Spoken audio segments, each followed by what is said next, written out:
The Principal Book of Won Buddhism. Practice. Chapter 5, Essential Cases for Questioning.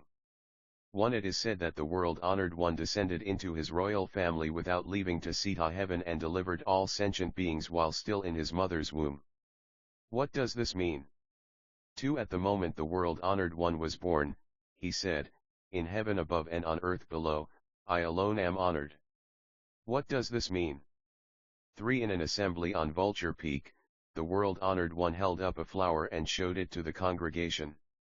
The congregation was silent, except for Venerable Mahakasyapa, whose face broke into a subtle smile.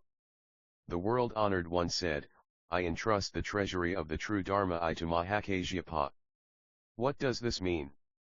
4. When the world-honored one was about to pass into nirvana, he said, "All the while since I first started at Deer Park up until now when I have reached this river at Hiranyavati, I have not spoken a single dharma."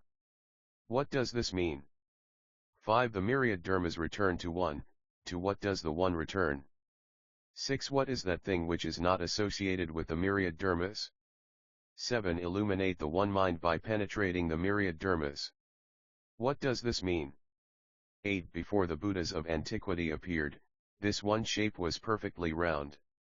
What does this mean? 9. What body did you have before your parents conceived you? 10. When a person is in deep, dreamless sleep, where is the numinous awareness that makes one sentient? 11. All things are created by the mind. What does this mean? 12. Mind is Buddha. What does this mean?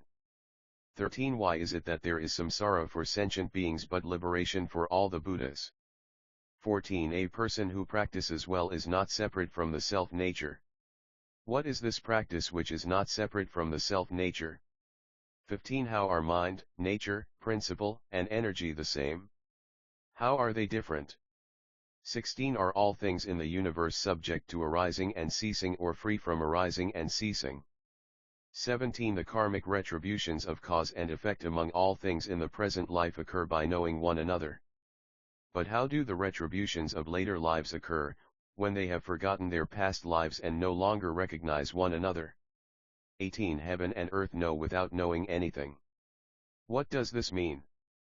19. The numinous awareness of people who attain nirvana is merged with the Dharmakaya. How, then, do individual spirits become divided again and the standard for distinguishing past and future lives come into existence? 20. I have a volume of scripture that is written without paper or ink. It does not contain a single word yet always radiates light. What does this mean?